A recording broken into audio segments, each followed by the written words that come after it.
Hi everyone, welcome back to the Chars podcast about biochars, plural, bio and biochar. We're distributors of Australian-made or designed biochar, wood vinegar and systems. Today we're turning our attention to one of the most significant waste challenges and opportunities in Australia's circular economy, biosolids. My guest today is Django Secombe, Circular Economy Manager at Sydney Water, who has been leading thinking around resource recovery, low carbon solutions and emerging technologies. Django, welcome to Chars. Thanks for having me, Dom. It's a pleasure. Thank you. Great. So Django, would you give listeners a quick sense of your role at Sydney Water and how you approach circular economy strategy there? Yeah, sure. Look, I've got a pretty cool role, I guess. I was initially a bit uncomfortable about this concept of a circular economy. I thought it might have been another fad, but here I am with it in my job title. So there you go. But look, essentially I get to guide Sydney Water in what's hopefully a long-term transition toward a circular business model, where waste has been designed out, where we keep resources in use, and where we focus on restoring nature. So they're all objectives that are very close to my heart and core part of what water utilities are there for. Yeah.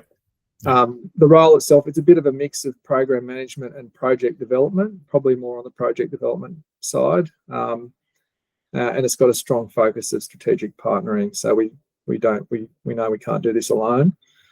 I guess the probably two main aspects to how I approach circular economy.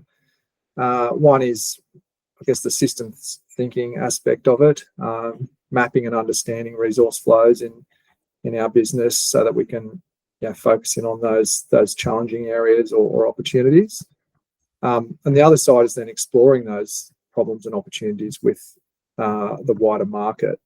And that's really trying to take advantage of, I guess, the crossover in supply chains, and sometimes that's with academia, sometimes it's with the wider water sector, and often it's with private industry. Yeah. So partnering is a big part of it. Yeah, bringing all the value chain together. Exactly. So and when did biosolids become a priority area for innovation in Australia? Look, I think biosolids for water utilities has always been a pretty big focus for innovation, although it's evolved quite a bit in recent years.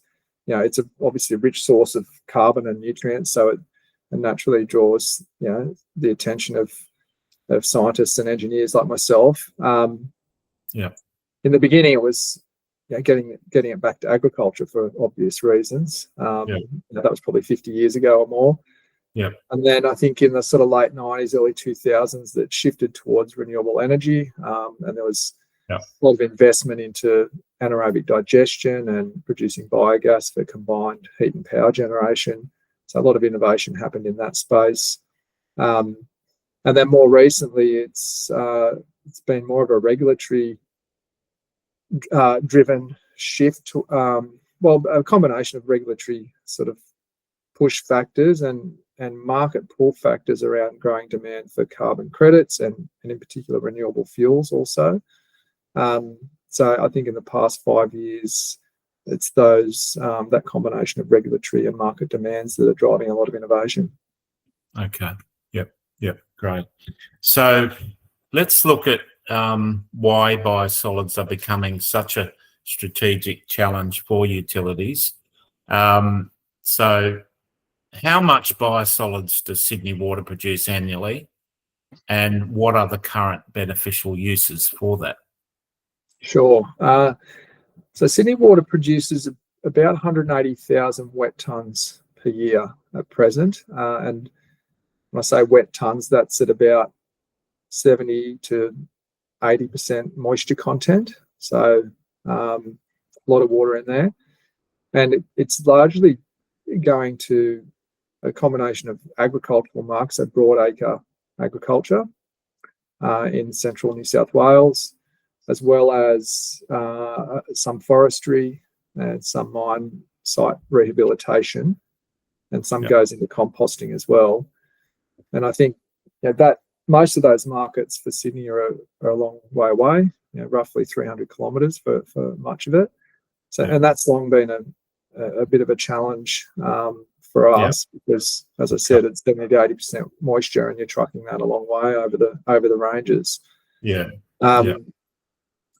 mean, the emerging issues though are more about emerging contaminants or contaminants of emerging concern, should I say, things that may have been there for a while, but we're starting to identify and understand the risk of. Okay. Probably the other things I'd quickly mention is just the logistics of managing that quantity of material in terms of the local impact on communities when you're trucking it out of plants and through communities in heavy vehicles and later. So transport, both the cost and I guess the emissions that are generated from that transport are a bit of a constraint for you moving forward. Is there any, other than what you've mentioned about contamination concerns, is land availability or odour? Is odour a constraint at all, or land odour is always an ongoing challenge to manage within the treatment plants and when the product's being moved off our sites. It's also a consideration where it's being applied more in the rural communities, but it's less of an issue there because it tends to be on large farms and where they're already applying manures and things. But look, they're the key things. It's trying to sort of balance, the benefit in ag against some of those challenges of emissions and cost of logistics. And of course, PFAS and microplastics are hot topics at the moment. From your perspective, how significant are they for utilities? Those they're pretty significant. I think that within our industry and within our businesses in the water sector, they're significant issues. I think in terms of contamination issues relative to other PFAS contamination issues out there in the community, it's probably lower down in terms of significance, but it's not something we can ignore. The science is getting better and more developed. We're sort of filling gaps in understanding on some of the contaminants, but there's still a lot of gaps in understanding as well, and the regulators are tightening. A real challenge trying to keep up with those. So regulations are tightening a bit through the.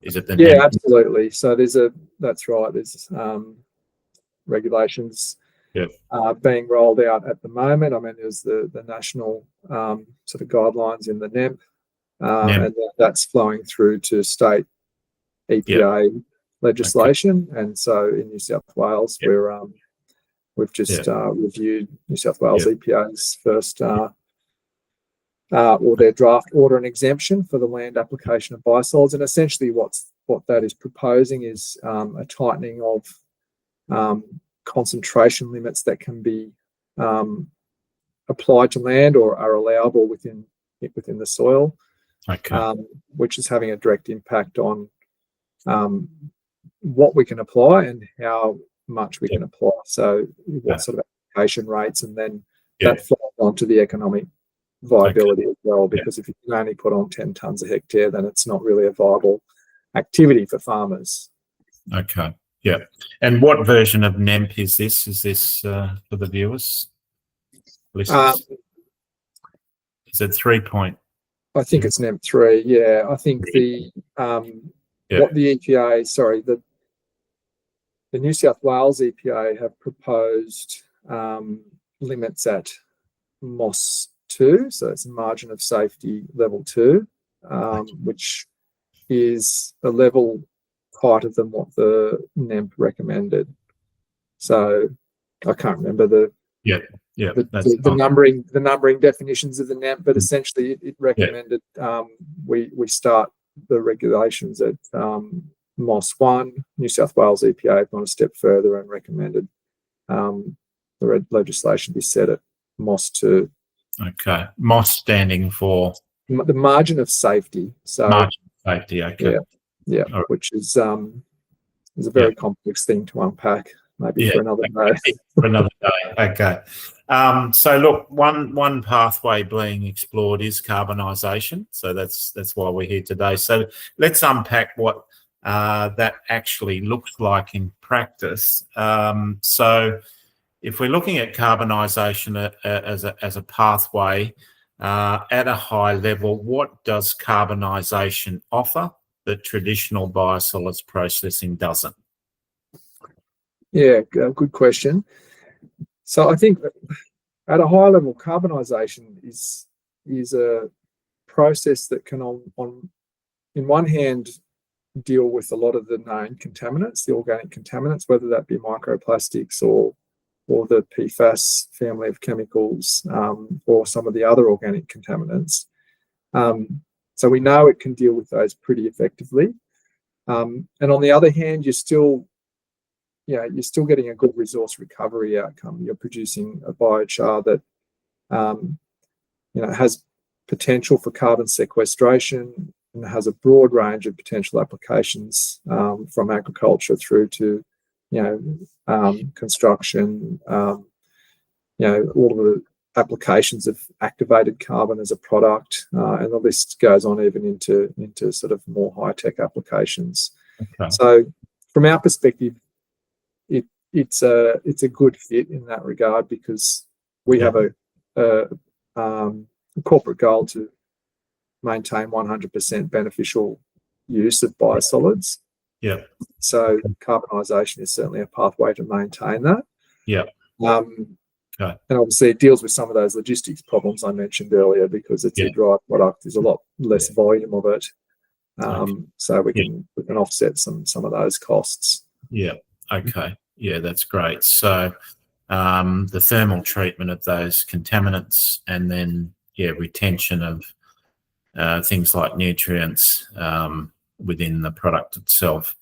And I would say that there are some challenges in carbonisation as a process for biosolids. In the biosolids I mentioned are a very wet product, and they're difficult to dewater. So the challenge for water utilities is to come up with a process train that is energy efficient, that has a good carbon footprint. So you really got to think about the front end drying steps, how to get the biosolids dry enough to feed a carbonisation process. Yes. But also the fate of nutrients. I mean, some of it will remain, the mineral nutrients will remain in the biochar, but a lot of nitrogen is lost in the thermal treatment process. So we have to then think about, well, how can we capture nutrients upstream, and make sure that they're being beneficially captured and used and not lost. Yeah. Okay. Yeah. Great.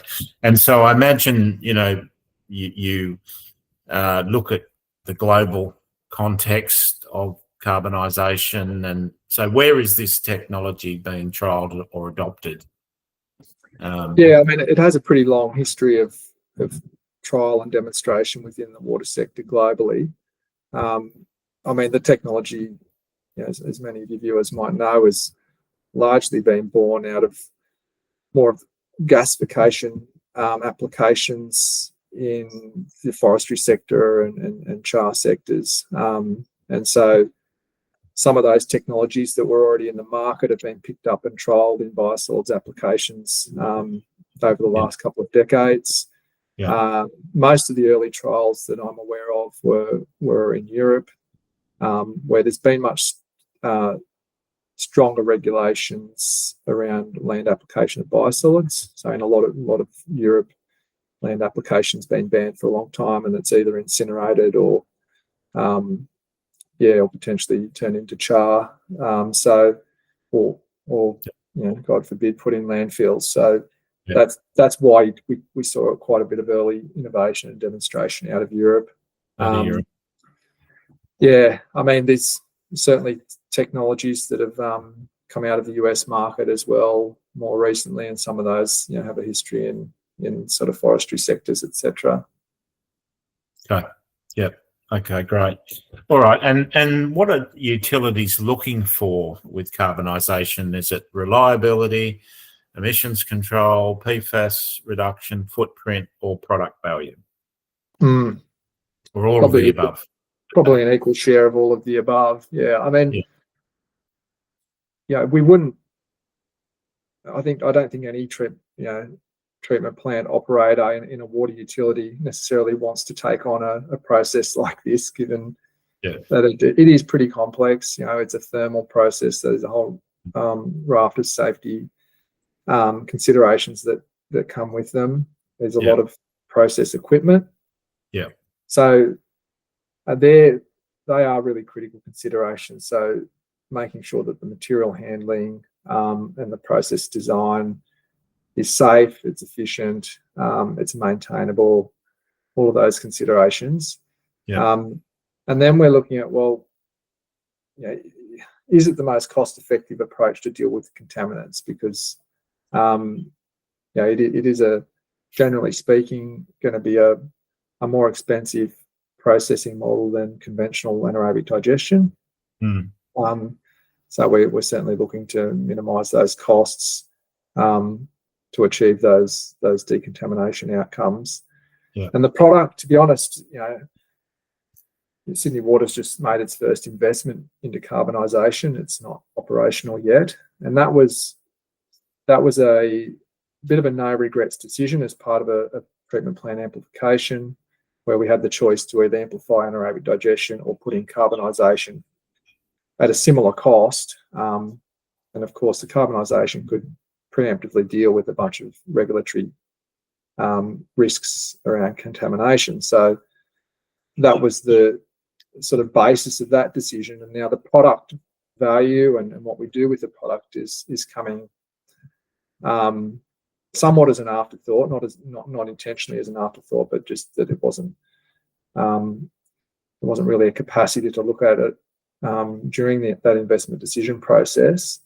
And also simply the market, as you well know, is still pretty immature. So that's where we're turning our focus now is how do we get best value from this as a product, and working with the EPA to ensure that that it can be used beneficially. Yeah. And obviously, if you could use it within closing the loop within your own systems as well, that'd be fantastic. Yeah, that's something that's been the topic of discussion, not just in Sydney Water, but other utilities. We talked about odour earlier. Well, we often treat odour with activated carbon filters, so it's definitely a potential application there. Equally, we're likely to be using more activated carbon in effluent treatment too. So potentially, so when we de-water biosolids, we end up with a concentrated liquid stream that generally goes back to the treatment plant. But what we know is that some PFAS contaminants can actually leach out in that step and be returned back to the process. So I think looking forward, there'll be an opportunity for activated carbon to be used as a step to pick up remaining contamination in that liquid phase. Possibly be fed back to carbonisers. Right. Okay. That's an interesting market. So what early questions do you think decision makers should be asking as they evaluate carbonisation pathways? Well, I think I touched on it earlier, but it's probably the engineer in me talking, but thinking about the energy balance and the carbon footprint of the system as a whole, because we really do need to think about not just plugging this equipment onto the back of a plant, but what's our holistic sort of infrastructure plan around carbonisation. So, for example, Does it make sense to consolidate biosolids into central locations where we have the space to, solar dry the product, so we don't use a lot of gas to dry it, and then that can improve the energy balance. You can also get then economies of scale, which everybody would know can be a pretty big factor when it comes to infrastructure. Lots of little plants dotted around the place can tend to carry a lot of duplication in costs. Yes. So I think thinking about the system as a whole is important, whether it makes sense to centralise, and of course building the market. So starting with some of those market pathways in mind. That's not something I would say utilities have historically done that very, very well. We tend to look at a waste management need, solve that, and think about the product and the market afterwards. And that's partly where the circular economy mindset and frameworks really come into gear, because it's you're really forced to start with the end market and the customer in mind, and work back to what technology is going to fit. Fit in. Okay. So those pre-processing and then value adding at the end. What format, or is it going to go out in? Is it a solid? Is it a granule? Is it a liquid? We touched on in the first episode with Stephen Joseph these biochar-based liquid fertilizers. So there's some exciting areas I think to explore there. But you've mentioned that again, that the end use market is really important to pull it through. Absolutely. And you mentioned emissions and PFAS, so let's spend a moment on what the science is telling us. With emissions, based on independent trials you've seen or done, what stands out to you in terms of emissions performance? Like, where does the PFAS go? Well, I sort of would need to qualify my answers a little bit. I'm not as close to the science as some others are in this space. But look, my understanding from all the analysis we've done for the investments Sydney Water's making in a carbonizer is that you'll get volatilization of a lot of these organic contaminants, once you get up to 500-600 degrees, but not necessarily destruction of them. So they're volatilizing into the gas phase. And so you then need to think about how to manage them in the gas phase. And so the way we're doing that is through thermal oxidation of the flue gases. So it's essentially a short, sharp, high temperature oxidation of the flue gas, and that really breaks down any of those molecules into their elemental sort of states, or as much as you can do. And that seems to be backed by monitoring and analysis from various places, and accepted as a pretty robust way to ensure that the contaminants that are within the solid are actually being broken down fully. I did also mention that there's the liquid phase you need to consider too. So what comes in the raw product, once you go through dewatering and drying, some of that can escape in the liquid stream. And I don't think that has had a lot of focus, because people are thinking about compliance of the end solid product, not necessarily compliance of the liquid stream. But as I said, that there's a range of technologies that are in the market and pretty well proven for pulling PFAS, etc., out of the liquid phase. And then need to find a destruction pathway for them as well. So as I said, I look really that flue gas management is a key one, unless you're going to high temperature systems that are operating up above sort of the 900 to 1,000 degrees. Okay, and I guess obviously the water scrubbers and so forth can help with the emissions.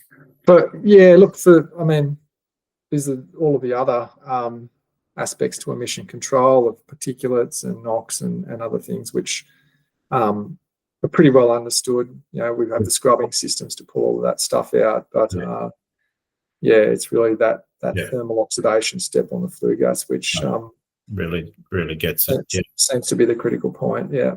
Okay. Yeah.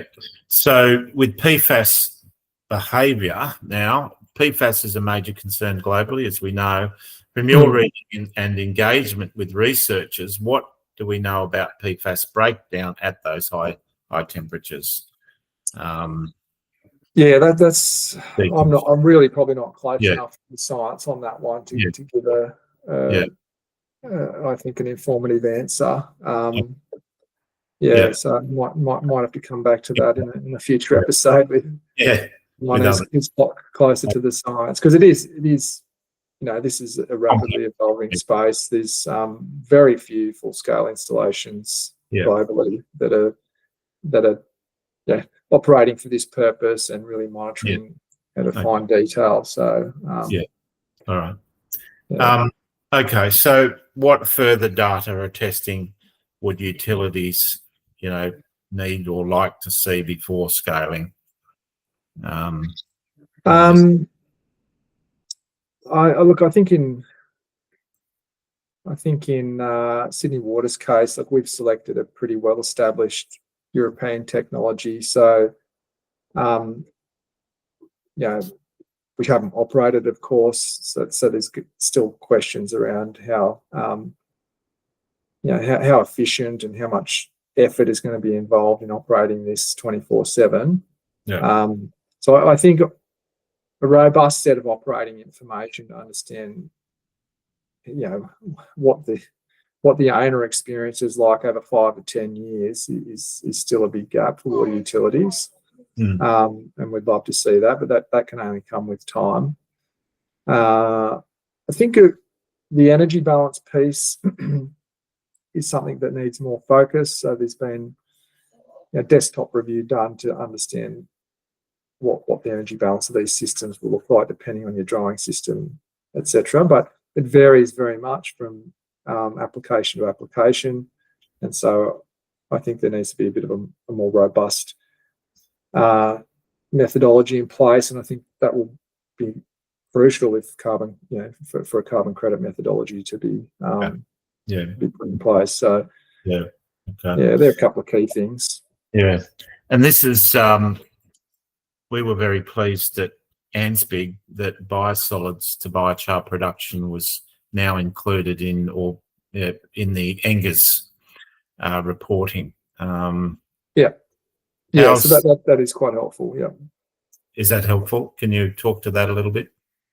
Yeah. Well, I think in the absence of of a ACCU methodology for biochar or biosolids derived biochar, at least recognising it within NGERS lets us include the carbon accounting of it within our footprint reporting to NGERS. So we're not going to generate a credit that way, but we can get recognised for the carbon benefits. And that's going straight into Paris targets, the nationally determined contribution. So it's the first step. So fingers crossed we can get an ACCU method for biochar soon. Now, biosolids versus biosolids derived biochar. Can you explain the difference between the raw sewage sludge, treated biosolids, and then the biosolids derived biochar? Yeah, sure.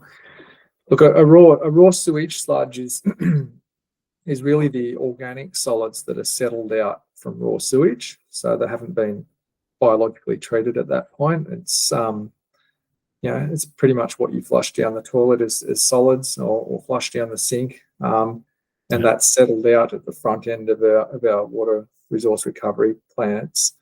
We capture 50 to 60%, maybe 70% in some instances of the total solids that are flowing in, we capture in that first step of raw sludge collection. Okay. And then that's usually diverted to anaerobic digestion, and we convert a lot of those solids to biogas. The other key sludge input is what we call waste activated sludge that comes from the secondary treatment process, and that is essentially microbial or bacterial cell mass that is grown in the secondary treatment from the carbon and the nutrients that are flowing in or left over in the sewage after that raw sludge settlement step. And so that waste activated sludge is taken off and it's added to anaerobic digestion as well. It doesn't break down so well because it's cell mass, and it's a bit harder to break apart. Okay.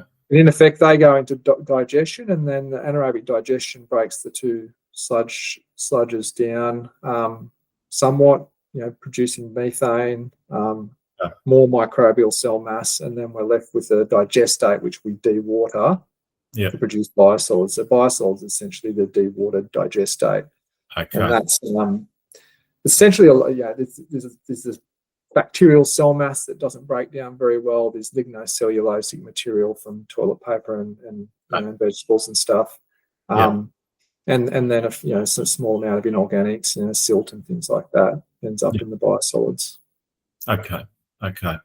And then the biosolids derive biochar when it's thermally treated. What's the difference there? What ends up in the final product in the analysis? Yeah. So, we're left with a lot of the carbon that's within the biosolids is retained in the biochar. The inorganic material, so some of that fine silt and whatnot, the trace elements and metals will remain in the biochar. So your phosphorus, calcium, those sort of things, as well as your trace heavy metals, which are something that need to be kept in mind. And there's a bit of ash that's obviously lost in the process as well. I think what's lost between biosolids and biochar are the residual proteins and nitrogen that's volatilized often and combusted in the process. Okay. Yep. Okay. So it's so you've got the cleaning up of the contaminants, but also, or I guess, a cleaner product. But you've got some of that, particularly phosphorus. Pretty high amounts of phosphorus left, which is a positive. And small amounts of metals, but I think that's what distinguishes a biosolids derived biochar from many other types of biochar, is really that nutrient and trace element profile, which is a bit unique. Yeah, and it's a bit more stable. Like it acts like almost like a slow release fertilizer if you're in the soil application. I understand that those heavy metals you talked about, are they plant available? I understand that. No, all the literature I've seen, it suggests that they're not mobile once it's in the biochar, which is a real positive. So that's a good outcome of biochar. Yeah. And probably the other sort of physical characteristic that's probably a bit unique to biochar is just the fine particulate nature of it. I mean, you might pelletize it before you carbonize it, but it really crumbles down into a fine particle quite easily, which is, again, can be a positive characteristic. Yeah. Okay. All right. So, given all of this emissions, the PFAS, the stability, where do you see Australia's opportunity? I mean, let's have a look at that now. So, and the next steps. So, what role can biosolids biochar play in a future circular economy? We touched on some of it, but can it go into construction? Is it fertilizer? Is it about the carbon storage? Is it about land rehabilitation? Well, it's an exciting space because, as you've touched on there are just so many applications. I mean, I think we need to keep the carbon sequestration high up in the conversation there. Okay. And there's many paths to achieving that. So personally, I've got a bit of a background in horticulture, so I naturally probably have a bias towards agricultural applications. But I think there's a huge number of things that we can do to make it a good product. Fortifying it with nutrients, adding it into other agricultural products. So and all of those things are going to lead to carbon storage and sequestration. So I think there's a really nice pathway there.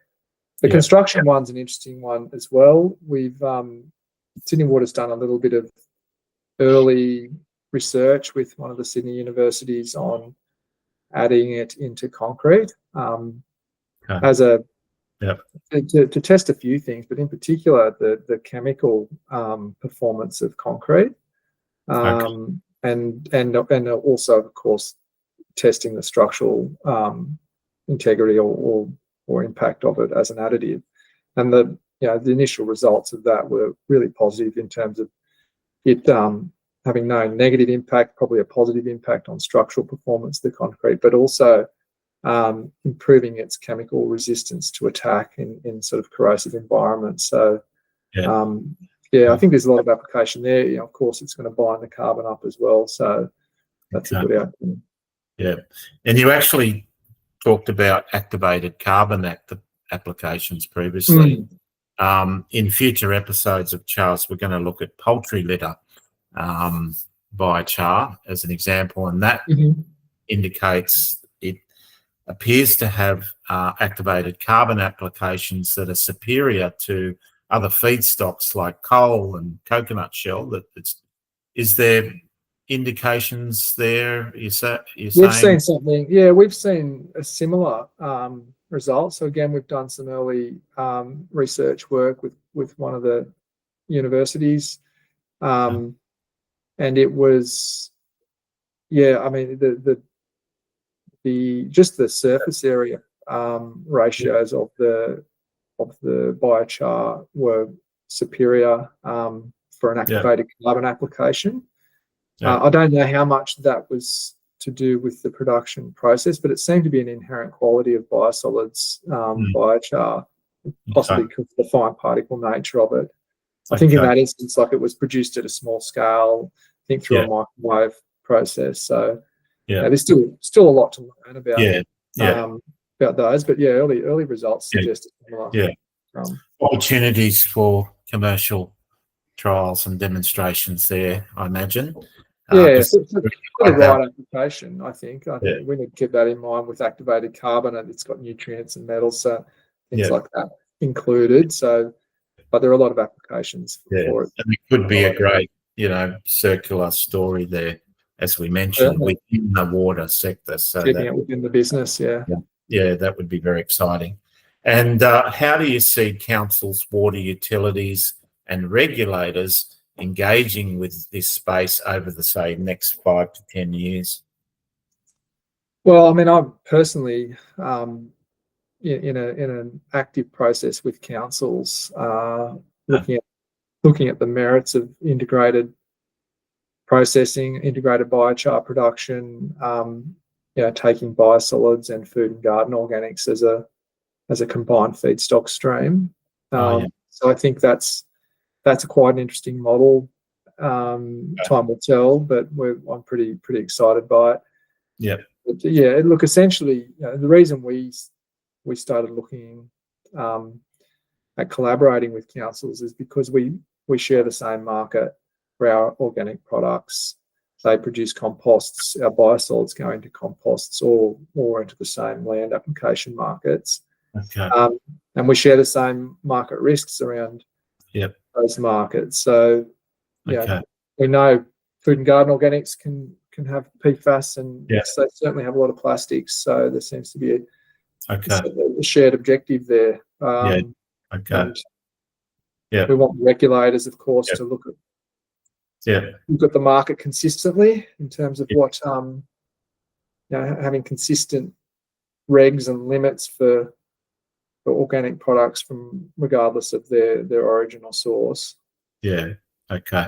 And I imagine that, I guess, combining of feedstocks, or sometimes called co-pyrolysis, would have benefits with the fact that, of the drying or the wet, the wet co-pyrolysing, but also the carbon factor, I imagine. Yep.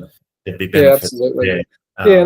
That was part of our motivation, is trying to improve the energy balance in the system, so that we don't have to supplement, and also increasing economies of scale. That was something I touched on earlier. Yeah. So we're not building these plants everywhere, but sort of getting some larger hubs. Yeah. So producing a slow release fertilizer type product that attracts the carbon credit, Absolutely. I guess, the ultimate, wouldn't it? I think so. That seems to be a very natural path to take with product that's being produced from biosolids and municipal organics. Yeah. No, that's very exciting. And if you were advising a regional utility or council today, where would you suggest they start? Ooh, yeah. Look, I think there's obviously a scale question with all of this. So I think you really need to look at the local context. If they're a small regional town, where their product is going currently, and what the regulatory or contaminant risks are that they're facing, because it really varies a lot. Sydney's a big city. There's all sorts of industrial activities going on. It's such a different context to a sort of rural or regional town. But my advice would be to get an understanding of your current situation, how much regulatory risk you're facing with your product. Get informed about the forward market value of biochar as a product, and have a think about what sort of technology appetite you have as well. Because as I said earlier, I mean, we're a big bad utility with very skilled operators, and it's a pretty big ask to take on complex systems like this. And I know there's lower tech models as well, so that's part of the point, right? You need to understand what you can handle. Yeah. And recently we had the New South Wales Waste and Circular Infrastructure Plan, I think it's called, released. Can you see that having an effect, having an impact on circular carbon solutions? Yeah, definitely. I think that I was really pleased to see some things called out in there. In particular, the recognition that they need to change the thermal treatment definition. So I think for your viewers, a bit of context there is that the waste to energy policy and ban on thermal treatment outside of the 4 nominated precincts, I think inadvertently caught up a lot of initiatives that probably it didn't intend to, biochar being one of them.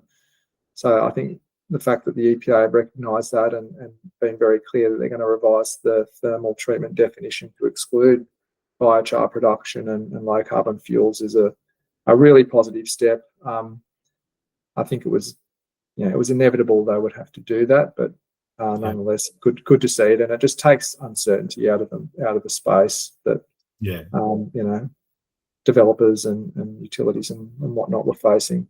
Yeah, and you can have a look. Must mention the work at ANZ Biochar Industry Group or ANSPIG on the resources page. You can have a look at their decoupling pyrolysis policy position paper, and I got a feeling that might have had some influence in all the submissions that the policy and regulatory working group do through ANSPIG. So, and just to wrap up, Django, what's one message you give to industry professionals trying to navigate biosolids, contamination, carbon, and circular economy requirements.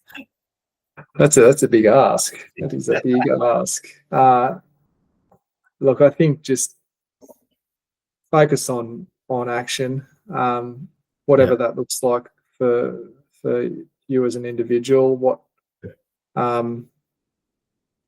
can you do to drive some change in the space, and committing to that and following through, because from my perspective, that's often the gap. The ideas are all out there. They're not hard, but actually carrying them through to implementation is a long and challenging road. So the more people that commit to taking on a part of that, the better. Yeah.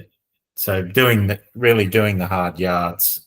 Yeah. Doing all that testing and trialing, in the field, I imagine, is going to help pull through, because at the end of the day, if we can, say, benefit our farmers, or benefit, materials. We talked about activated carbon and cleaning water and making a more circular story within the water sector itself. And take the time to put your head up and talk across the industry too, because I think I think ANSBIG has been a great step of bringing people together, and there's a good culture there of sharing knowledge, and that's so critical in a developing space like this. So sometimes it's hard. Like, I know for myself, we're head down on projects. It's hard often to sort of carve out some time to stick the head up and talk to everyone else, but it's always worthwhile. So being a good listener. Yeah, absolutely. All right. Well, thanks so much, Django, and thanks everyone for listening.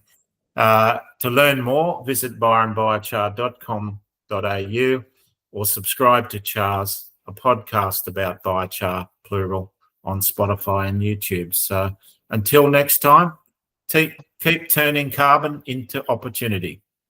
Chars, mate. Chars.